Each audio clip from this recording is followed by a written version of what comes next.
Shalom to the elect of Israel, to the hopeful elect of Israel, you Hebrew Israelites, you so-called Negroes, Latinos, Native Americans, West Indians, and Haitians. Gotta give all praise, honor, and glory to Yahweh, Bahashim, Yahweh Shah, the Most High, the Heavenly Father. His Hebrew name is Yahweh, not Yahweh, not Jehovah, not God, not Elohim, not Most High, not Lord, not Yah, not Jah, not Ahaya, not Allah. It's Yahweh, and His only begotten Son name in the Hebrew is Yahweh Shah. Not Yahshua, not Yeshua, not Jesus Christos, not Jesus Christ, not Serapis Christos, not Yeshaya, not Yehoshua. It's Yahweh Shah. So gotta give all praise, honor, and glory to Yahweh, Bahashim, Yahweh Shah, Bahashim, Rikak Wadash. Double honors to the apostles and elders of Great Millstone, who well, who teach well, who are the apostles and elders of all of Israel, whether you can accept it or not. And the sincere salutation to all the Akim pushing this truth and believing this truth throughout the four winds of the earth, the entire world, waking up the hopeful elect. And shalom to the Akwath who are listening and learning. There are a few sisters who are listening and learning. I'm Isaiah from the GMS Orlando camp, coming at you another lesson in truth, facts, faith, and edification. Another daily edification. The Lord's willing. This be edifying. This is for educational purposes only. This is not for monetary gain. I do not own the copyright to this video. This is for educational purposes only. Lord's willing. It be edifying. I'm going to title this lesson, Women Who Agree with Isaiah 4:1. Lord willing, be edifying. Now this is a part 2. And I'm going to title this, More Women That Agree with the Lord's Doctrine. More women that agree with Exodus 21, verse 10 and 11, and Isaiah 4:1. So let's play this first.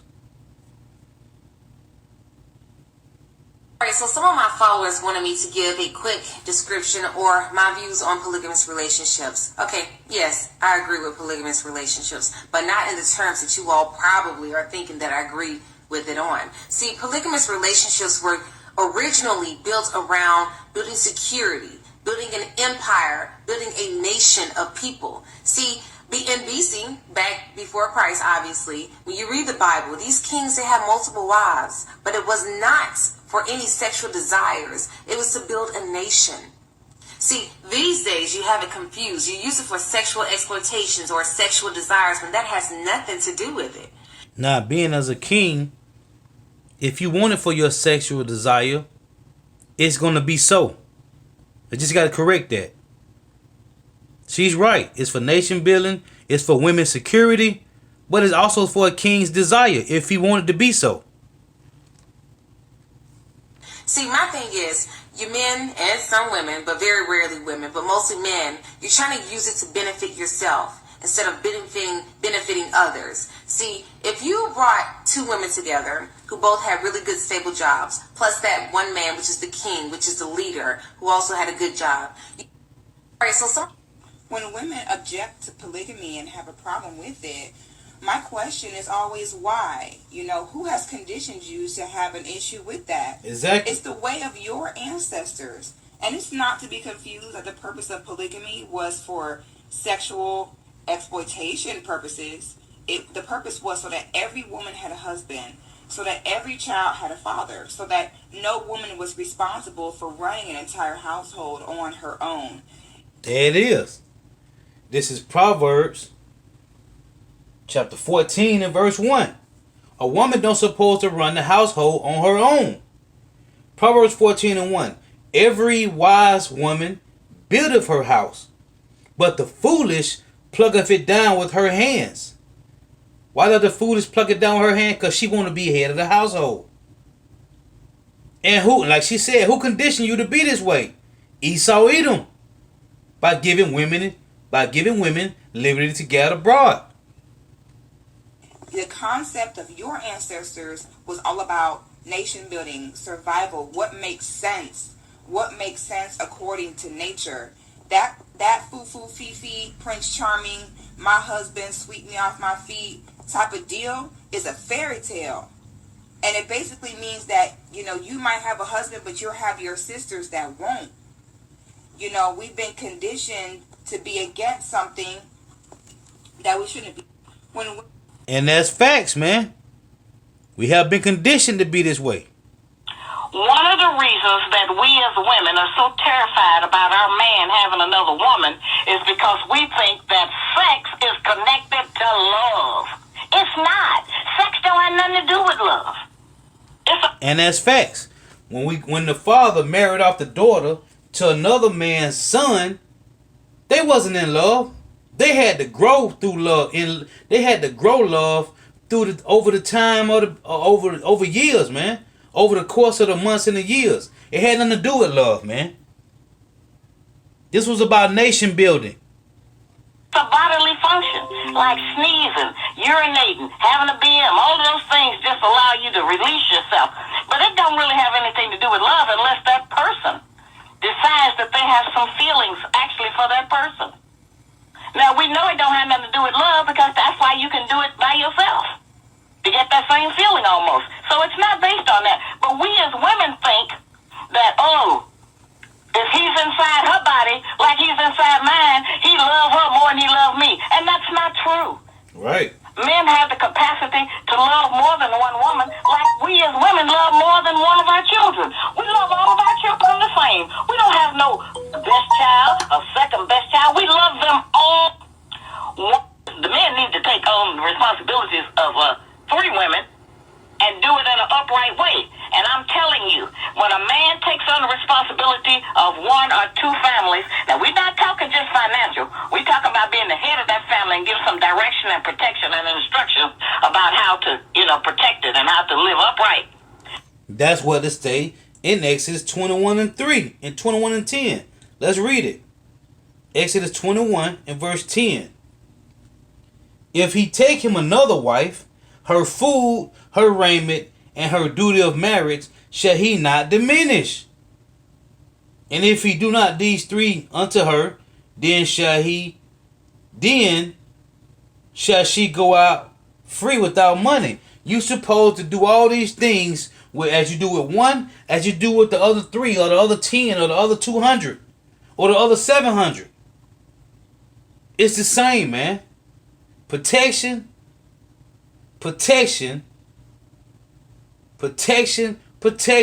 nation building, covering, a hedge, man. That's what a man is. More women that agree with the Lord's doctrine, man. When a man take on that, I want to let you know the last thing on his mind is sex. So you don't have to worry about that. Because that responsibility kick in, and then you don't have time for all of that laying around talking about nothing and doing nothing. Because hey, sex, we know, a king knows sex gonna be there, man. But it was about having the kingdom in order, making sure everything is done righteously, and everybody can live peacefully, man. When King David went out to war, when he went and spoiled these nations, he came back and everybody ate, man. Okay, what it saying? Let's read this. 1 Corinthians chapter 4 and verse 8. Now ye are full, now ye are rich. Ye have reigned as kings without us. And I would to power that you did reign, that we also may reign with you. So as I mentioned in the video yesterday, these Jay-Z's, these P. Diddy's and Dr. Dre's and Jeezy's and Lil Wayne's, they reigning like kings without us, man. What about the rest of Israel, man? You see? This was nation building, man. So a king ain't what about if he had box at the end of the night. It was about making sure everything in order. We had vineyards. We had sheep and cattle. Everything had to be done decent in order, man. when you have responsibility for nation building, it takes all of your energy and attention. And that's facts, man. So now let's go back to this.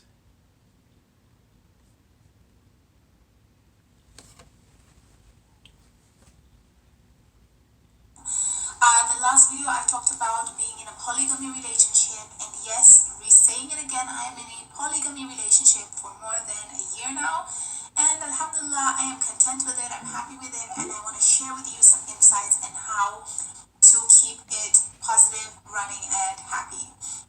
So, First things first, I'm gonna tell you about 5 reasons why I accepted polygamy. Okay?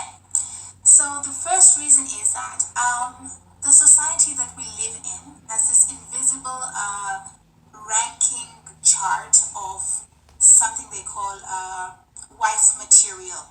Okay, so for women, it's much more difficult and challenging to rank high in that chart of being called wifely material, because when a man is looking for a wife, what they look in is they look at their age, they look at the body size. You can't be bigger or taller than the man. Your appearance, if you're beautiful, your marital status, if you are divorced, you're single, you're widowed, if you have children, if you don't, and your education, like how educated are you, if you have a PhD or master's, girl, if you have been exposed to, let's say, westernized lifestyle, or too much, if you're too westernized or exposed to too much western lifestyle. Also they look at your family background, if you come from a broken family or if you come from a combined family. So they look at so many factors when they're choosing a woman or categorizing a woman as marriage material, right? And the more you check all these boxes, the more you rank higher in the chart. And if you check lesser boxes, you rank lower. So this is just the reality of the world we're living in, or the society we're living in. And some of these things are not in most women's control. Like, women can't control what family they are brought up in. They can't control their appearance. So all of these things just make women rank a little different in the chart. So you'd find that there's so many women who ranking lower in this chart, and it becomes a bit more challenging for them to find partnership in life, right? I have come across family members of mine. I've had so many family members. I've had in-laws that I've lived with. I've had friends who have gone through challenges in finding the right person, the right man, because probably that they ranked a little lower in the chart. Maybe because they were too educated. They had a master's and a PhD, and they were like, okay. The reason is because Esau Edom gave our women liberty to gather abroad. It tell you in the scriptures, keep your daughter in straitly, lest she abuse herself for overmuch liberty. Right? That's a scripture. Then the other scriptures say that give water no passage, neither a wicked woman liberty to gather abroad. Because if it was a righteous woman that came from a righteous household, which she's going into, that's the reason, because of the background, because of the father and the mother and the grandfather and the grandmother who taught the father and the mother not these laws of Yahweh Shem Shah. So everything is off because of why? Because the wicked rulership, man. So you have been given liberty to gather abroad, so now you setting your standards according to wickedness, not according to righteousness. So that's why she going into it while women don't have men, why they ain't married. They 30 and 34 and they care about their career. They trying to get their career lined up, trying to make sure they secure the bag. And now you want to get old talking about you looking for a guy. When all your years, after getting a virginity, from the point of virginity to 30, 35, now you trying to look for a guy at 35, 36. Come on, man. And she's going into it. We have been westernized, man.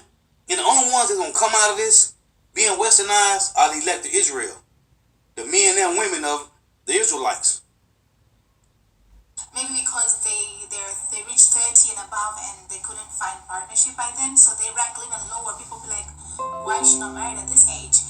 Probably they're exposed to Western lifestyle. Exactly. Like, I don't want to marry her. So there are amazing, beautiful women out there who just unfortunately don't meet all these criteria and are ranked lower in that chart of marriage material. And this is a good video. Her title of her video is 5 Reasons I Accepted Polygamy as the First Wife. Her page is her channel, YouTube channel is Kamarala. Check it out. It's really good. But she's in Islam. This is a Jake. Well, she seemed like she could be a Jake. She could be a heathen, but she looked like a Jake. But she's in Islam. But look, these heathens always keep our customs, man. Ishmael came under the custom. Right? They came under these customs because they Abraham's seed. And most of these heathens keep all our customs, but we can't keep them, man.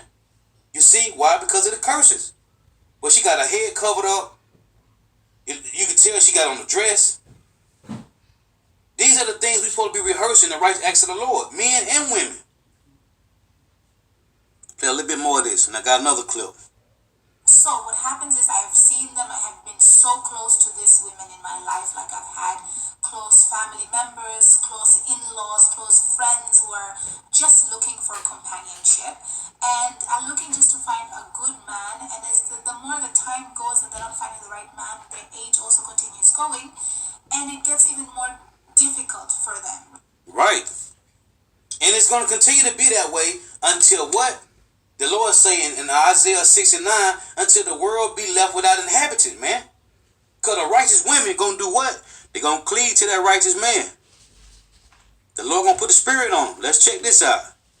Like I've said so many times, like I understand, polyandry, and I understand, the women's rebuttal with polyandry. But here's the thing: a lot of times, a lot of the sisters that bring up polyandry, my issue with that is you're not bringing it up because you necessarily really want to partake in polyandry.